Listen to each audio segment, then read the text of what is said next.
Welcome to the February Room, where we talk shop, tie flies, and share the fishing stories you never heard. I'm Lauren Carnop, your host, and this is the February Room.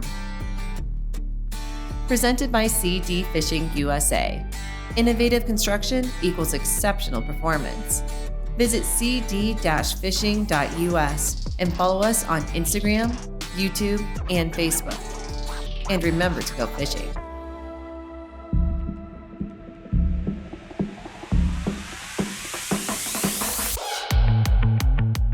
Welcome to the February Room. Today I have the fabulous guest, Michelle Bowman. Michelle is a marine biologist, surfer, angler, mother, and also a fellow podcaster. Yes.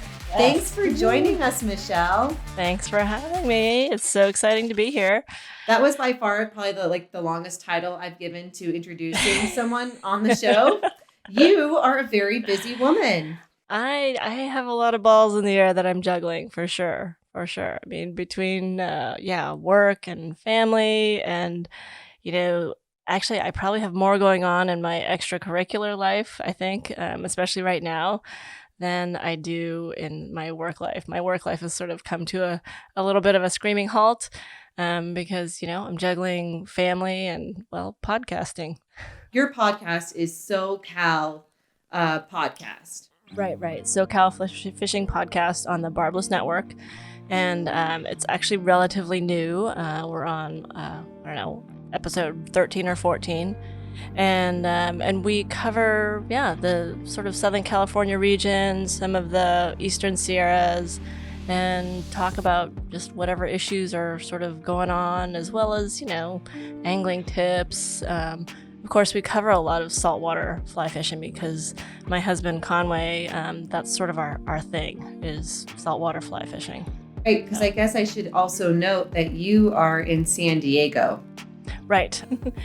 We're in San Diego, and, San Diego is not exactly known as the hub of fly fishing when you think of fly fishing. And even if you do think of San Diego fly fishing, you're like, well, where are there trout?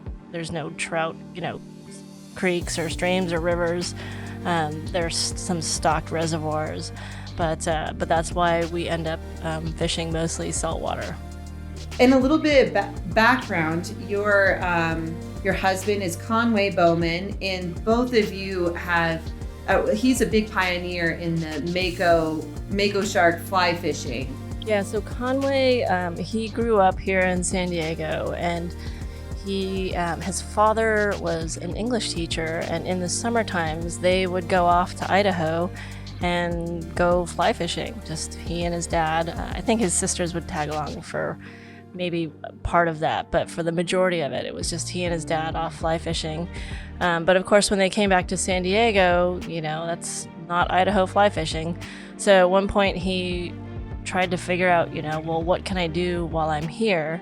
He sort of switched over to saltwater fly fishing, but he was reading about fly fishing, and there was a chapter in a book that mentioned fly fishing for sharks, and he read that and he said, well, we've got sharks here. So he bought himself an aluminum skiff and took off into the ocean and wanted to try his hand at trying to catch a mako shark on the fly, and he did it. And sort of the rest is history. I want to say that was probably, he started guiding for that 27 years ago. And it really sort of taken off. And of course, he got me into it. When we started dating back in 2004, I actually was not an angler at all. I'm more of a surfer. I mean, as a marine biologist, I love the water. I love being on the water. I scuba dive. I love being in the water. So being at the ocean was sort of natural for me. And when one of our first dates, I think it was, he said to me, so, you want to learn how to fly fish? And I was just like, oh, sure, Mr. Adventure guy is going to take me fly fishing. And of course, in my brain, I'm thinking fly fishing, Brad Pitt, river runs through it. Well, this could be all romantic and cool. And, next thing I know, we're 2 miles offshore and he's putting a chum bucket over the side of the boat and tells me, so If the mako shark jumps into the boat, you just get on top of the center console and I'll work on getting it out of the boat. And that was my introduction to fly fishing. Did you end up catching a fish on that date? I did. That was my very first fish on the fly, was an 80-pound mako shark. And I have to say, it was just one of the most exciting things I've ever done. I mean, maybe besides skydiving. Mako shark on the fly is just, I mean, even to this day, when you see a mako shark coming and you see the fin swimming up the chum slick, it just like makes the hair on the back of my neck stand up. It's so exciting. And I mean, they're strong and they're dynamic and they're super fast when they hit the fly, because you're also sight casting. So you see them, take the fly and then they take off, and they're one of the fastest fish in the ocean. So, they're going 35 miles an hour, potentially up to 60, I guess, in some research. And then they jump, so they're jumping, like full acrobatic, like the dolphin jumping 15 feet out of the air, out of the water. And they'll do it a number of times, 6-7 times. And then of course you get it to the boat, and we do all catch and release. But then Conway, of course, has to take the hook out of its mouth, which is no easy feat, but he's perfected this technique. We use barbless hooks, and he has this special release stick. And of course you want the shark to be relatively tired by the time it gets to the side of the boat. And he just slides the release stick down the wire leader and pops the hook out of the shark's mouth, and boop, away it goes. And often, the sharks, there are some that are so aggressive that they'll actually kind of swim away all kind of pissy and stuff. And then they realize, I think, that they're a top predator in the ocean, and they turn around and they come back like, hey, wait a second, like you're in my area. So it's just very exciting. And I think also as a marine biologist, it's very exciting because, I'm in my element. I'm with the animals in the water, and I love to know about them, and I love to see them. And, it's very rare that people get to encounter sharks in a positive way like this, catching them, releasing them, and seeing how beautiful they are. I think growing up, everyone, when we were in elementary school, wanted to become a marine biologist. And we lived in Colorado. Never been like, people would be like, what do you want to be when you grow up? Because it just had this idea of being an explorer and going underwater. Sure, Jacques Cousteau and being a dolphin trainer. I think probably, I would say 75% of people that I talk to, when I tell them I'm a marine biologist, they say, oh my gosh, when I was growing up, I wanted to be a marine biologist. Like, so many people tell me that. Is that when you were younger, did you knew you were going to be a marine biologist? No.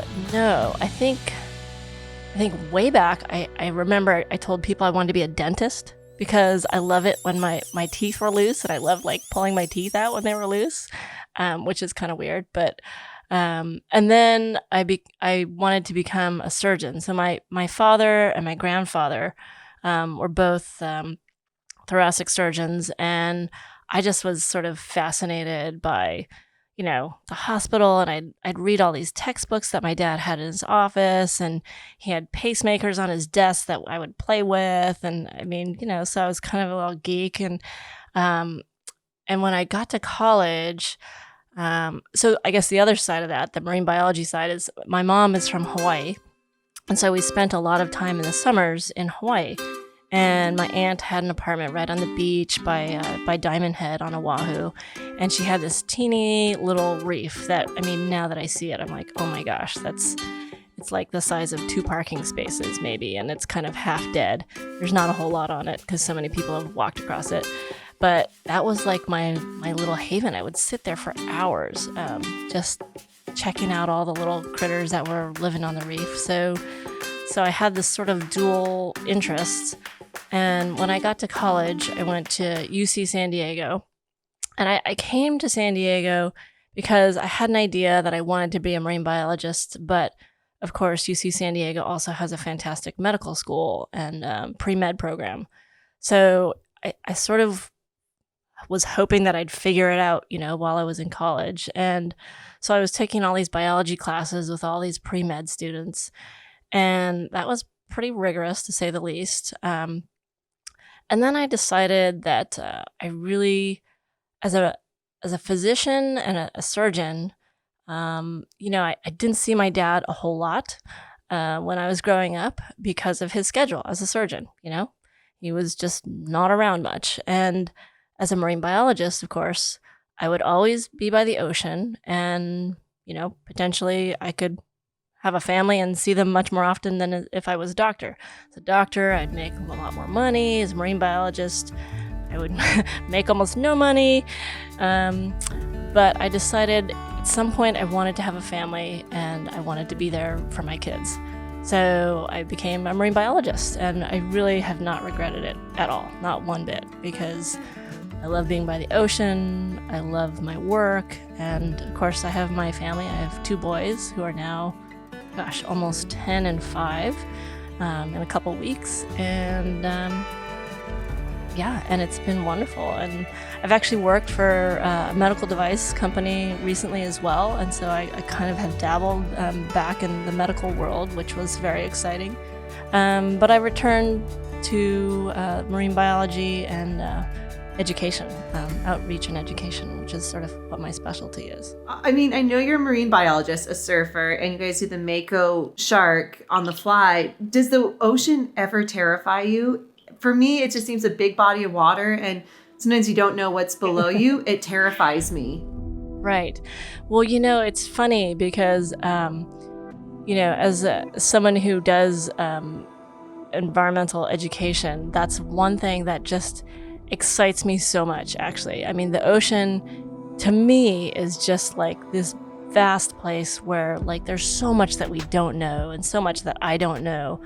And the more I know about it and the more I can understand it, the better. I mean, the one thing you learn as somebody who spends time at the ocean, in the water, and even, this applies to freshwater, is that you can never take your eye off the water. Like, Mother Nature always has the last say. So when you think you sort of have an understanding of the ocean and waves and everything, Mother Nature will throw something at you and prove that really she's in control. So there are days when, you're out surfing and it's big and you're just like, oh yeah, I got this, I'm just on fire. And, all of a sudden out of nowhere, this rogue wave comes and just takes you out.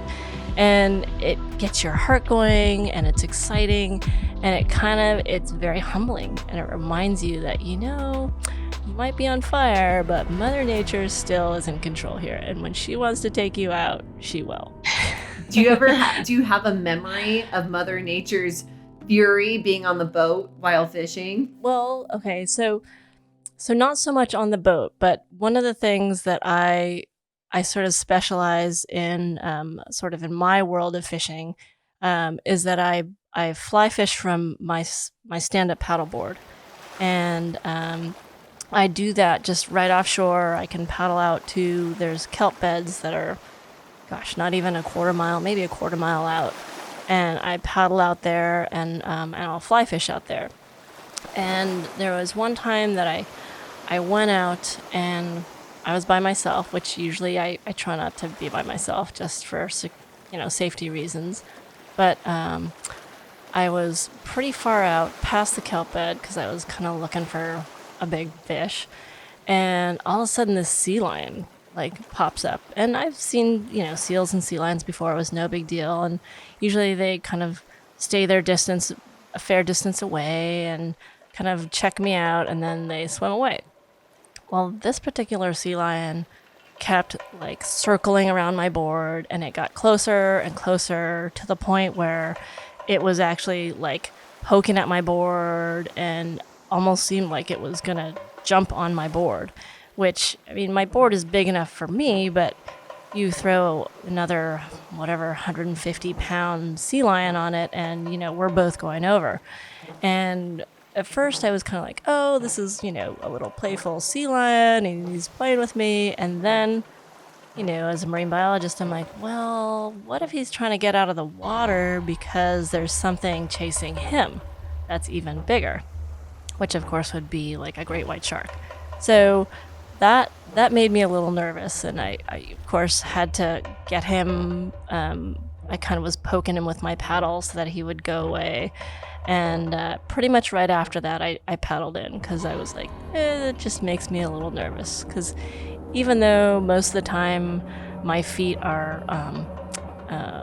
on the board, there are times when my feet are hanging over, just because they are, or because if I'm fighting a fish, sometimes I'll sit down and use my feet sort of as leverage to, like, kind of like a little trolling motor to like turn me around or, get me out of kelp or something.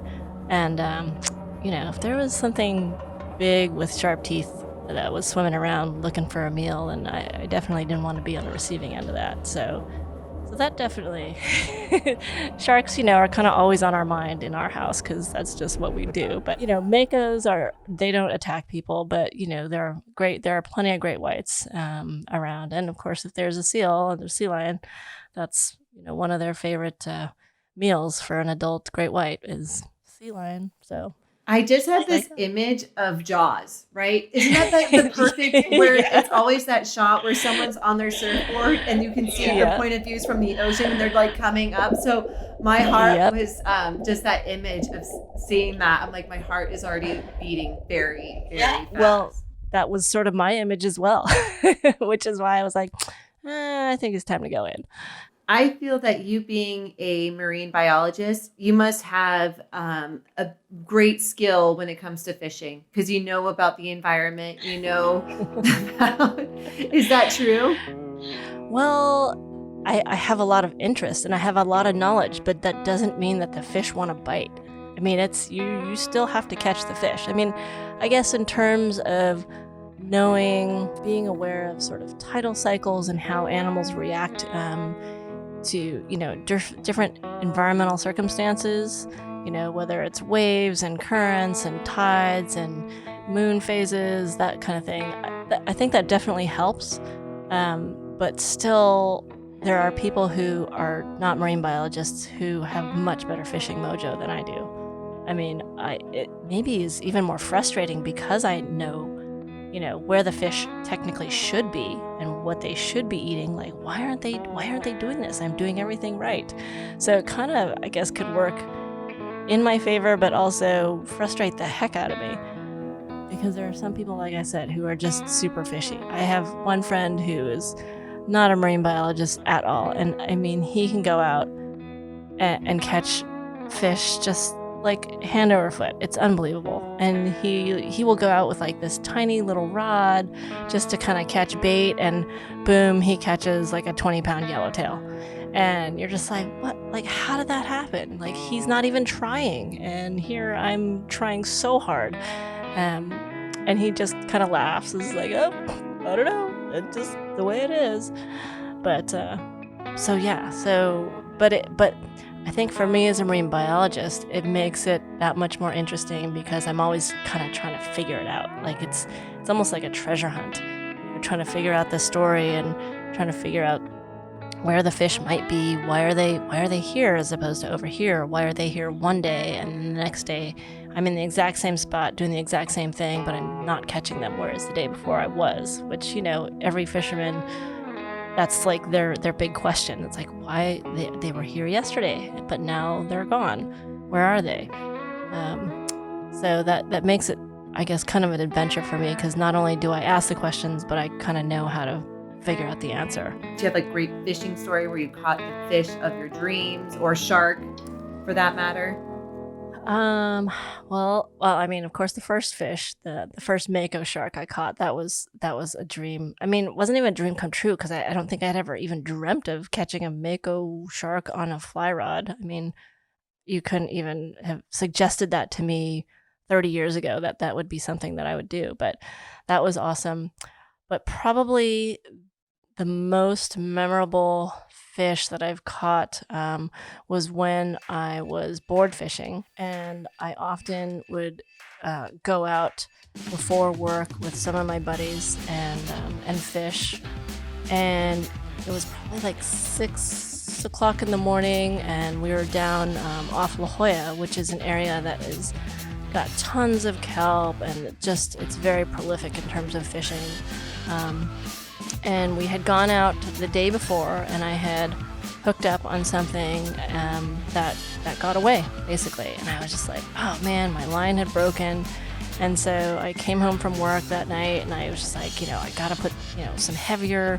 I put 60-pound on, and actually this was on conventional gear. I always bring out both fly gear and conventional on my board, because if there's some fish breaking on the surface, then I'm going to use my fly gear. But if there's kind of nothing going on, then I'll bring my conventional gear so that I can drop it down 50 or 60 or 100 feet, whatever. So this next day I brought my gear out, and we had paddled out in the dark, and we had caught some bait.